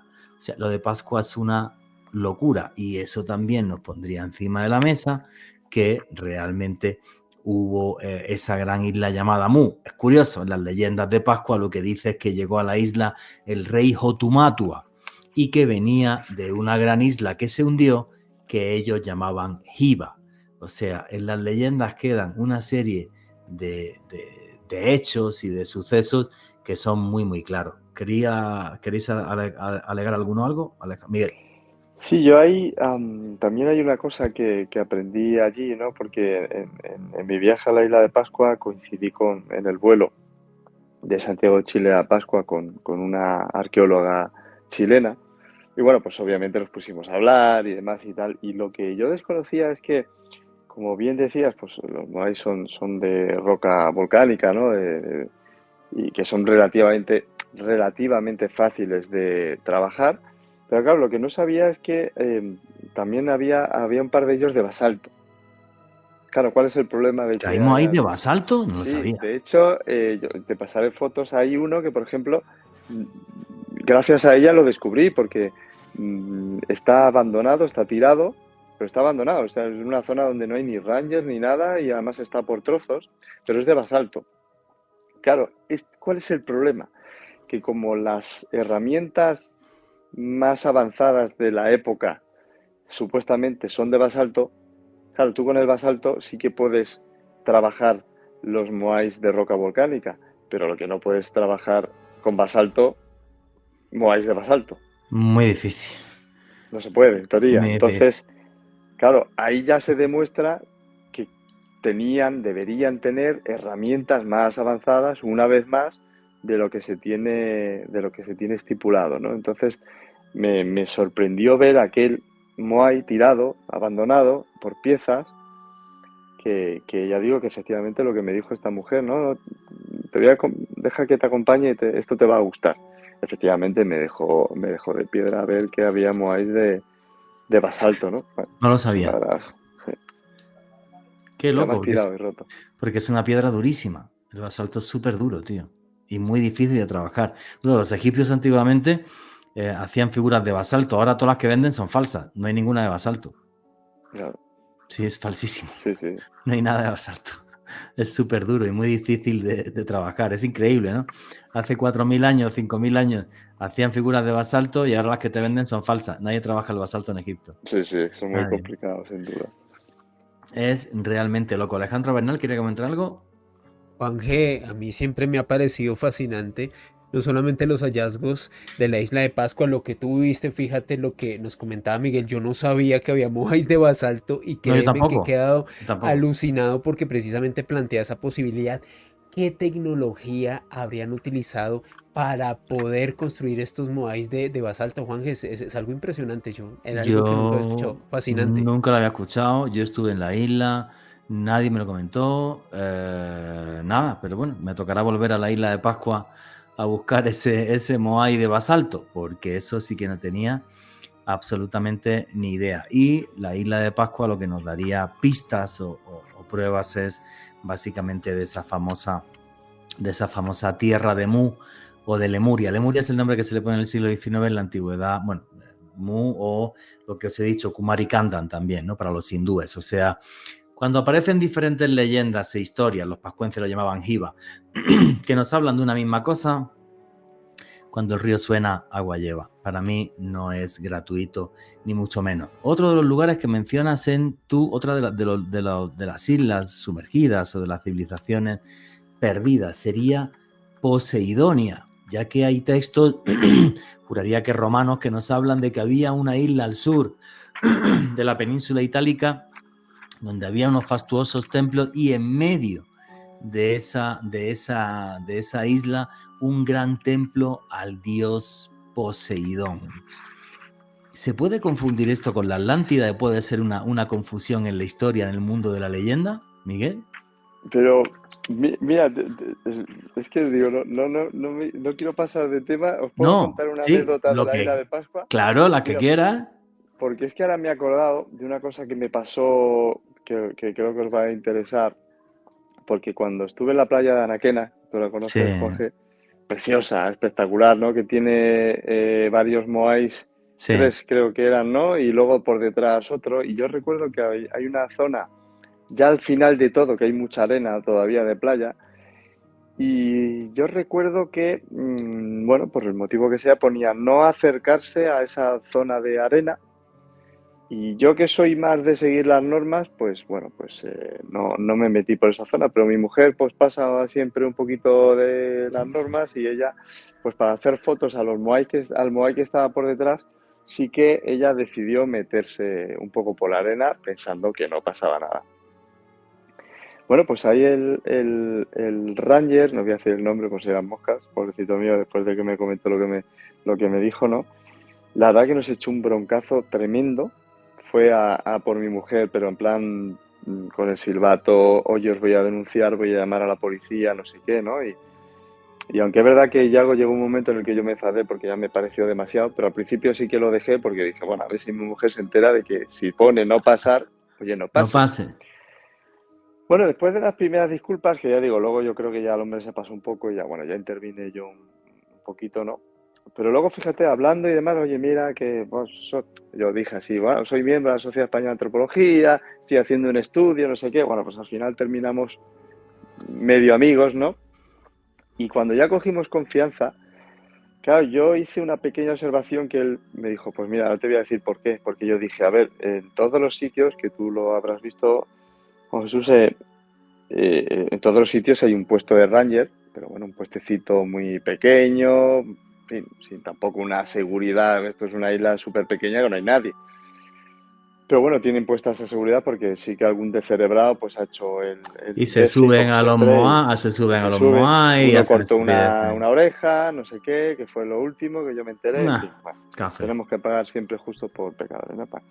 Pero sí que lo que me llamó la atención es que hubiera varios rangers allí y un coche bastante preparado y demás, y dije, bueno, pues aquí está claro que estáis más pendientes que en otro sitio. Y mira, me dijo, pues mira, yo te voy a preguntar una cosa, ya que eres investigador.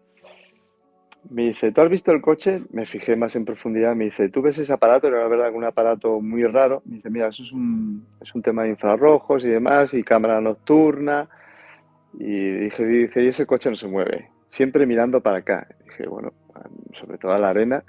Y dice, mira, yo lo único que te puedo decir que aquí una vez se excavó, porque bueno, es verdad que, como sabes, hubo un maremoto que se llevó los moais para atrás y demás. Dice, bueno, pues al tiempo después se hizo una excavación, no sé el qué, algo se vio, algo se descubrió, que se tapó, y desde entonces el sitio más vigilado de toda la isla, por el que hay más moais, un sitio, como ves, más preparado, y este coche que vale una pasta, porque no se puede pisar, no se puede ver, no se puede tocar, no se puede excavar, y tenemos orden de estar constantemente vigilando ese trozo de arena donde pone prohibido pasar.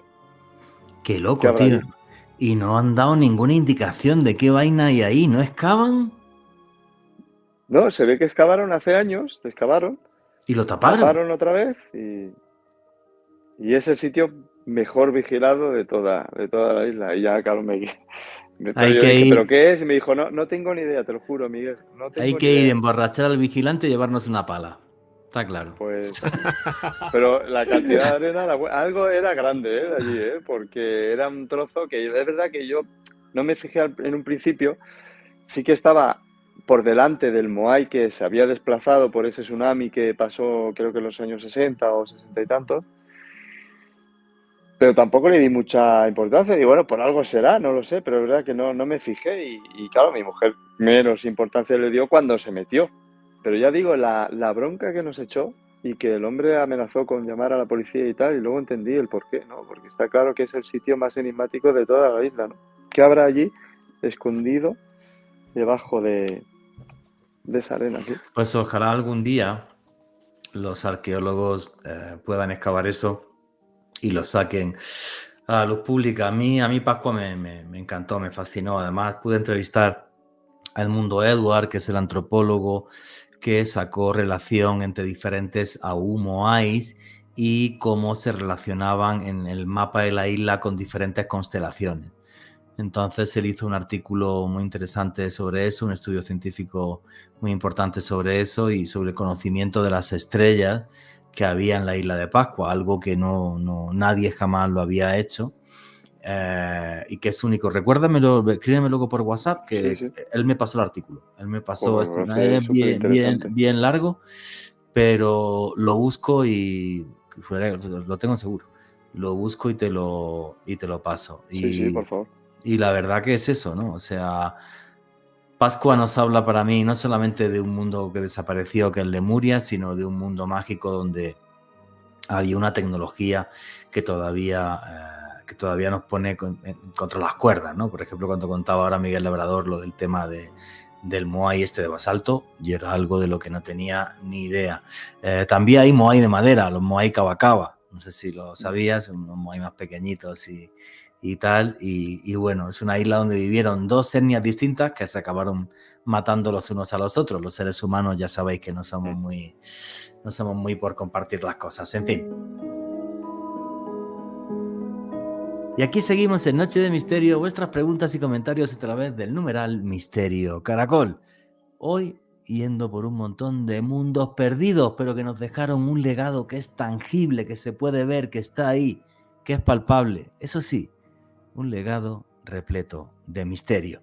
Y cuando estábamos en el primer bloque, que estuvimos hablando de la isla de Pascua y de Lemuria, le preguntaba a Miguel Labrador por el tema de la isla de Poseidonia, que no sé hasta qué punto es un mito o una realidad en el mundo romano y que a lo mejor se confundió con la Atlántida, no lo tengo claro. Es en una isla que había al sur de la península itálica, donde comentaba antes que había en el centro un gran templo en honor al dios Poseidón. ¿Tú cómo ves la historia de Poseidonia, Miguel? Bueno, pues ahí Posidonia, bueno, que era llamada por los romanos Paestum, ¿no? Pues como bien dices, estaba al sur de Italia, muy cerca de Nápoles, y es verdad que, bueno, como dice el nombre, pues estaría muy relacionado con el nombre del dios Poseidón, ¿no? El dios de los mares y los océanos, que luego sería conocido más por Neptuno, ¿no? Y ahí, bueno, pues sí que se sabe que fueron los sibaritas, ¿no? Los originarios de Sibaris, la antigua Calabria, que fueron los primeros en llegar, ¿no? Pero siempre después de ese enigmático pueblo que estuvo por allí, Ahí. ¿no? Y bueno, la verdad es que es cierto, aunque, insisto, yo bueno, he puesto todos estos sitios en el libro, pero sí que tampoco creo bueno, no es como la Atlántida, ¿no? Creo que no tiene tanta evidencia. Pero bueno, sí que coincidiría en algunos aspectos con lo que decía Platón, ¿no? Porque estuvo habitada desde mucho antes que los griegos. Eh, También se habla de una edad de oro que ya, bueno, prácticamente está olvidada, ¿no? Y ya digo, como se desconoce el pueblo que lo habitó, incluso por los propios griegos, pues tiene ese halo de misterio, ¿no? Pero bueno, sí que al parecer lo que comentabas que, bueno, se han encontrado enormes columnas y murallas, ¿no? Que rodeaban los templos principales, justo en medio de toda la isla, ¿no? Que es un poco la descripción que hace Platón, ¿no? También de la Atlántida, sí. Y claro, al estar tan cerca del Vesubio, ¿no? Del Etna, pues sí que no es de extrañar que allí también ocurriera lo mismo que en Santorini, ¿no? Que el volcán, que se sabe que ha tenido un montón de erupciones, pues no sería también de extrañar, evidentemente, que allí hubiera una civilización muy avanzada y que fuera destruida por el propio volcán. Es decir, bueno, sí que tiene varias coincidencias, pero bueno, volvemos a lo mismo. Yo creo que aquello que decía Platón, más allá de las columnas de Hércules, al final, bueno, pues tenemos que mirar más allá, ¿no? Por lo menos en el Atlántico, ¿no? Que la propia palabra Atlante, pues también te va diciendo, ¿no? Pero bueno, que sigue, Posidonia, pues por otro lado, quién sabe, ¿no? Si pudo existir o no. Efectivamente, esa parte de esa civilización madre en los pueblos del Mediterráneo. Y ahora vamos a empezar con lo que serían los restos en nuestra cultura de lo que es esa cultura madre anterior. Y yo creo que no hay nada más claro con diferencia que el famoso diluvio universal, porque está en el Antiguo Testamento, está en la Biblia. Pensamos que es un tema cristiano, un tema judío, ya que el Antiguo Testamento es judío, pero ni mucho menos. Están 200 culturas distintas y la primera vez que aparece es en los antiguos textos sumerios, cuando nos hablan del poema de Gilgamesh. En concreto, aquí el Noé sería Utnapishtim. Miguel Ángel Labrador, ¿cómo fue tu investigación sobre el diluvio? Más de Sí, 200 culturas distintas. efectivamente, a mí eso me sorprendió porque yo siempre lo comento, a mí me pasó, es que lo has dicho perfectamente, porque claro, yo lo del diluvio pues lo conoces de clases de religión y demás, ¿no? Y siempre piensas que es, bueno, pues un mito religioso y que no hay nada más atrás, ¿no?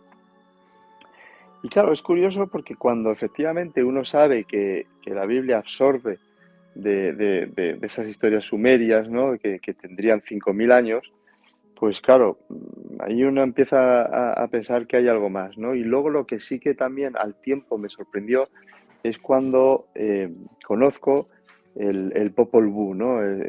Lo que sería la Biblia sagrada de los mayas, Los de mayas. la época preclásica, que ya digo, siempre se había dicho hasta hace apenas 15 años que el Popol Vuh era tan parecido a la Biblia que siempre se había dicho que era simplemente porque los españoles a su llegada, pues bueno, obviamente manipularon el Popol Vuh para que fuera tan parecido cuando, bueno, se descubre un sitio también maravilloso que pude visitar, que es la pirámide del Mirador, la pirámide de la Danta en el Mirador, En Guatemala. que tendría el friso donde aparece reflejado el Popol Vuh, claro, es del preclásico maya, con lo cual nos estamos yendo a hace 2.200 años, con lo cual era imposible que los españoles hubieran No. hecho nada. Entonces, claro, eso me sorprende y cuando hago la investigación para el libro es cuando me doy cuenta de que tenemos, siempre lo digo, 200, más o menos 200 historias muy parecidas alrededor del globo. Sí que siempre lo comento también que unas 70 aproximadamente sí que por cercanía en espacio-tiempo sería muy plausible de que esas culturas que estaban pegadas sí que las conocieran por transmisión directa, ¿no? Pero nos quedan 130, más de 130 que no se podían conocer, ¿no? Yo, por ejemplo, pues tengo a los masáis. Los masáis tienen una historia, ¿no? De que los humanos en una edad de oro fueron haciéndose más corruptos, ¿no? Y por eso Dios quiso destruirlos, ¿no? Luego tenemos, bueno, pues en el norte de América para los esquimales, ¿no? El pueblo Los inuit, Inuit. pues hubo un gran terremoto, una inundación que lo arrasó todo. En la antigua Grecia, pues tenemos Deucalión, el hijo de Prometeo, ¿no? Que se salvó junto a su mujer de la inundación provocada por Zeus. En Roma es Júpiter, ¿no? Quien manda la inundación con la ayuda de Neptuno. Y luego tenemos eso, mitología nórdica, celtas, polinesios, en la isla de Oye, Pascua, hindúes. y una Pues pregunta. Yo estuve en Tikal, yo no llegué al Mirador. No sé si sigue siendo tan complejo como hace 20 años, que hay que ir en mulo y son como 5 días, ¿no? Ir y volver. sí, O sea, que efectivamente, 5 días. es una expedición heavy, heavy. O sea, Sí, pues sí, sí. te toca Porque hace hacer... un calor tremendo con una humedad. Lo chulo es que lo haces a través de un camino maya auténtico, de la época Ajá. preclásica, y, y es que es sorprendente porque además el tipo de árboles no sé qué árboles eran, pero son de estos árboles que miden 50, 60 metros. Sí. Y fíjate, se sabe que los conquistadores, creo que Hernán Cortés fue quien pasó por allí y pasó al lado, no se dio cuenta. Es decir, no llegó a conocer la existencia de esa ciudad. O sea, que es increíble, ¿no? Pues ya en esa época ya estaba todo comida por la selva. Y es verdad que ya digo, se hace duro, además es obligado para el grupo que va, es obligado llevar antiofídico porque las probabilidades que te pueda Picar una picar una serpiente. serpiente, yo por ejemplo sí que encontré un buen elemento, un buen escorpión negro cerca de la tienda donde me quedaba muy cerquita, pasó al lado. Entonces bueno, por seguridad está claro que tienes que llevar el antiofídico. Pero es verdad que pese a lo duro es un trekking espectacular y sobre todo cuando llegas ahí al mirador, que es una pirámide que, ojo, es una pirámide que oficialmente es la más alta de toda América, con 72 metros, pero se está investigando si la base, porque no se sabe si la base se piensa que es natural, pero hay arqueólogos que están dudando de si eso es artificial. Como eso es artificial, rompería todos los récords habidos y por haber. Son 190 metros, juraría. Es que el tema es el siguiente. Hay una discusión sobre la pirámide de la Danta tremenda porque los mayas, bueno, a ver, entre comillas, hicieron trampa, ¿vale? Utilizaron una colina que era natural y encima pusieron la pirámide, aunque a lo mejor la colina no era natural. Pero de todas formas tiene que ser muy espectacular porque utilizando esa base es más alta que la pirámide de Keops. Es Sí, sí, o sea, gigantesquísima. si fuera con eso, ya digo, la pena es, bueno, la pena, tampoco hay que quitar todos los árboles, ¿no? Pero claro, la propia jungla te quita de ser consciente de realmente de lo alto que es, ¿no? Yo las imágenes que tengo con el dron, sí que ves que esta es una pirámide muy alta, pero claro, si quitaran toda la vegetación, bueno, es que es para quitar el hipo, porque es que es increíble. Y de hecho, también lo que da un poco de pena no ver el estado original, porque ya digo, toda la selva se lo ha comido, porque hay kilómetros a la redonda que están hechos, todo es artificial, todo es artificial. Hay plataformas hechas por los mayas y aquello era gigantesco. Y pensar que en eso, sin un solo árbol, en su época original, bueno, o sea, no me cabía en la cabeza en ese momento imaginarme, porque desde la pirámide del Mirador, enfrente, pues a un kilómetro o algo, tenías la pirámide del Jaguar, y es que, claro, todo ese recorrido sin un solo árbol, pintado todo de rojo, No, es inimaginable. tenía que ser brutal. ¿Pudiste subir a lo alto de la pirámide o no dejan? Sí, ¿Sí? sí, ¿Se puede sí. subir? Yo es que me pasó también pues de estas historias mías así de abuelo cebolleta que yo también empiezo a tener, que, que yo empecé a hacer el camino maya, pero bueno, por unas historias que ahora no voy a entrar, bueno, me sentí un poco estafado y yo soy una persona con mucha paciencia, pero cuando la pierdo, la pierdo. Y entonces, bueno, pues hablé con el gerente sin perder, yo, bueno, con respeto, ¿no? Pero bueno, se me notaba como bastante enfadado. Entonces el hombre me dijo que, bueno, tenía razón, por lo que yo tuve que anular ese viaje andando. Pero el hombre, fíjate cómo me vería, que me consiguió un helicóptero. Me consiguió un helicóptero porque, ya digo, yo me enfado poco, pero cuando me enfado, me enfado. Y el hombre me dijo, mira, si te consigo un helicóptero y te llevo allí y vas a estar solo, arreglamos. Y dije, sí, pues sí, que lo arreglarías bastante bien. Bueno, pues el hombre me consiguió un helicóptero y me llevó allí. Al Y mirador en entonces, claro, helicóptero te llevó. sí, sí, sí, sí. Qué bueno, tío. Es una forma también de ir súper cara, pero ya digo, yo, en fin, pues este hombre, bueno, pues he de reconocer que hizo bien las cosas al final, porque sí que cuando yo anulé y me di la vuelta, ya digo, no voy a entrar ahora en los motivos, sí que me daba mucha pena el no ver uno de mis sueños, bueno, mis sueños de hacía 10, ¿no? La pirámide se descubrió hace 15 años, una cosa así.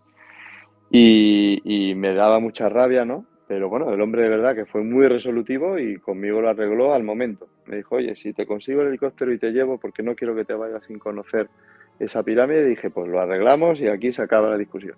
Bueno, pues al día siguiente el helicóptero me llevó por la mañana, me dejó allí el rato que quise y claro, no había nadie. Entonces subí y por eso saqué las imágenes con dron, porque claro, no había, nadie me podía decir que no sacara nada porque estaba solo.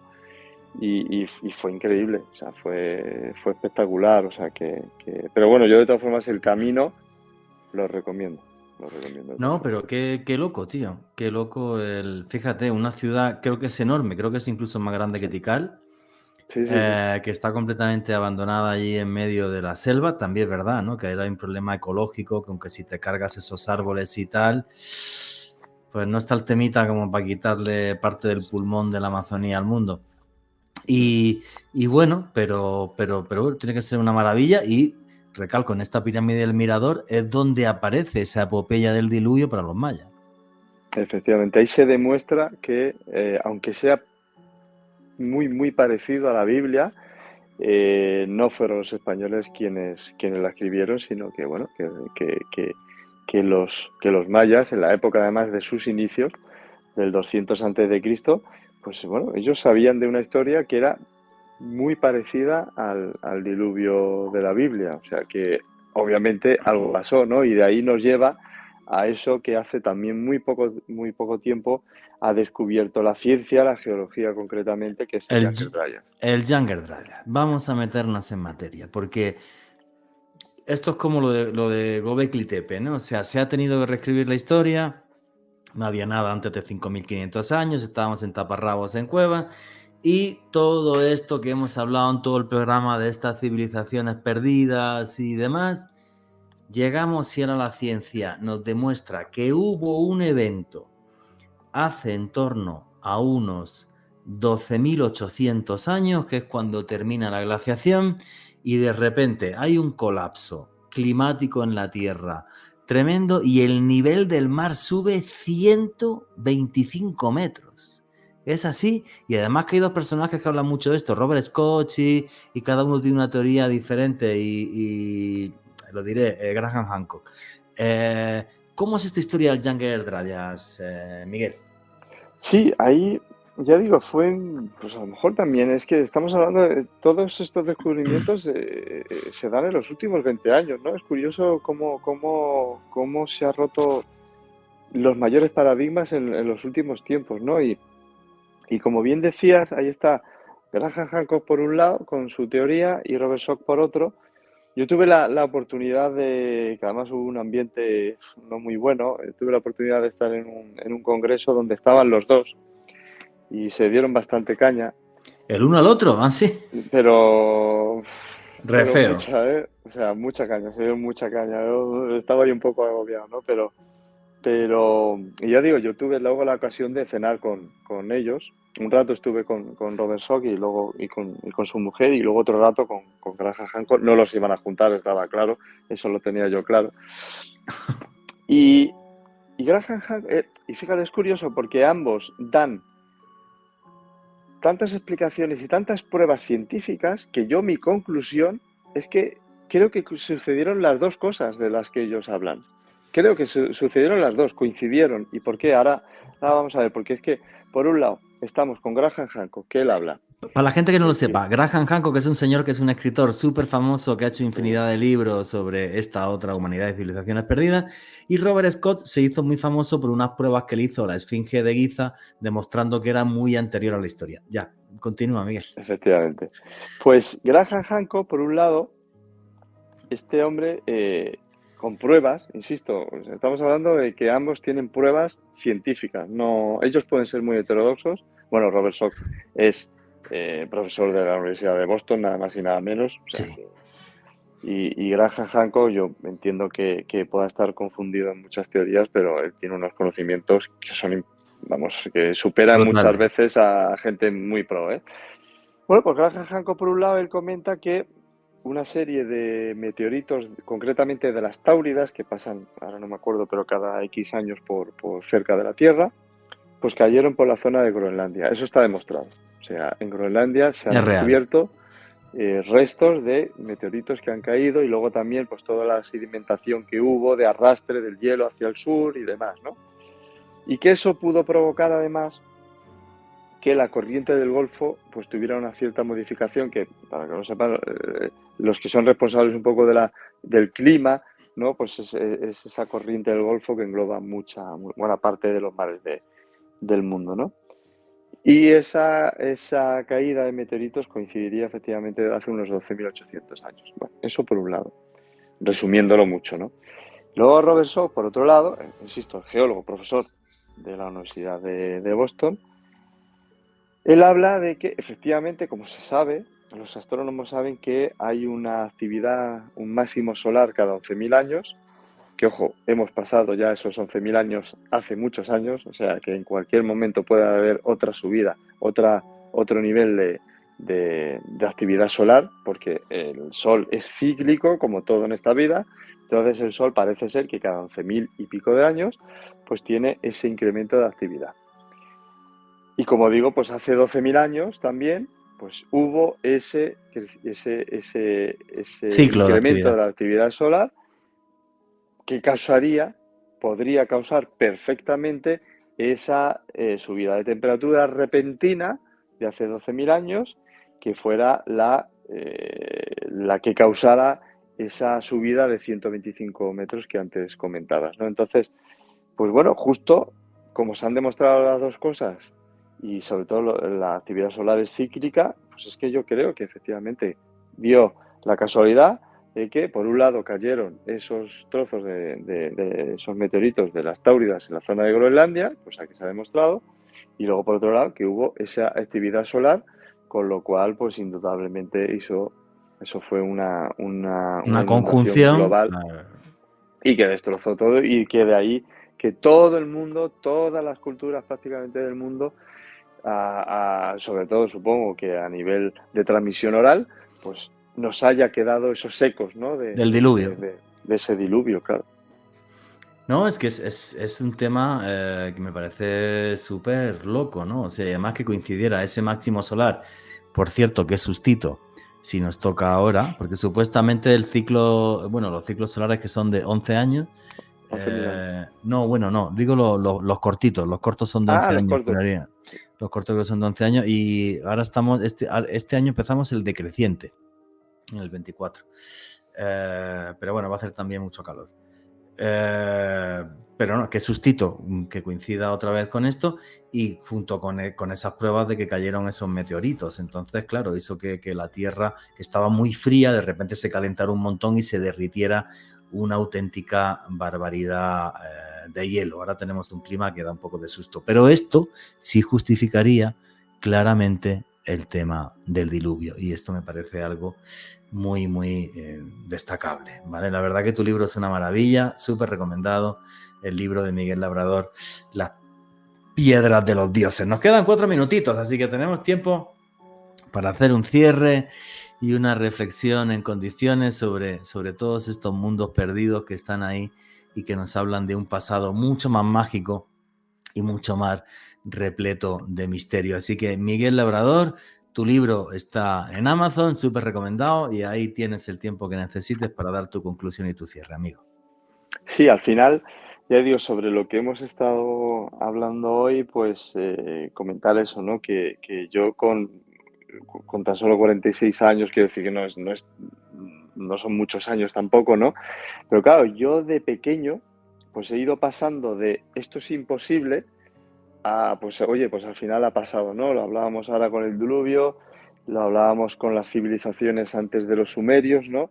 Y es verdad que los años 90, que para mí es la década donde más paradigmas se derriban, pues nos encontramos con un Göbekli Tepe, ¿no? Ya digo, ya antes de los sumerios, pues nos encontramos con el doble de tiempo hacia atrás, con una civilización que fue capaz de hacer toda esa cantidad y lo que nos falta por conocer, que es que hemos conocido el 1% o el 2%. 50 lugares más hay por excavar. Es que es increíble, o sea, y tú ahora tienes la suerte de ir en breve, ¿no? Que Sí. me das una envidia tremenda, ¿no?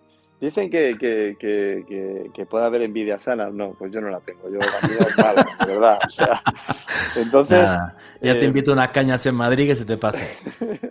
Pues sí, pues ya te digo, con ese descubrimiento, con el descubrimiento de Caral, que también nos tuvimos que ir casi al doble de tiempo, ¿no? De la cultura chavín o de los olmecas, con el descubrimiento del Younger Dryas, con el descubrimiento del Mirador. Al final, todo nos indica, y es a lo que quiero ir, que esos mitos de los que hablaban las culturas primigenias y que en muchos casos nos dan 20.000 vueltas, yo cada vez que pasan los años, yo creo que nosotros vamos involucionando. Podemos evolucionar muchísimo y tener toda la tecnología del mundo, pero vamos hacia atrás de una manera espectacular, de Es verdad. O sea, ridícula. me da miedo de por dónde vamos. Entonces yo cada vez tengo más respeto, si ya lo tenía antes, cada vez lo tengo más por las culturas anteriores. Y lo que aquellos nos querían explicar es que hay otra vida, hay posibilidad de una época de oro, pero que yo creo que pasa no por lo material, sino más por lo espiritual, ¿no? Y ahora cuando estoy leyendo ahora muchas cosas, ¿no? Sobre neurocientíficos y gente tan excepcional como un Mario Alonso Puig o una Nazaret Castellanos, ¿no? Que están empezando a demostrar cómo hay cosas que yo siempre he pensado que eran esotéricas y que no tenían una base real, ¿no? Como es el tema de la meditación y demás, ¿no? Y sin embargo, los neurocientíficos están explicando, no, perdona.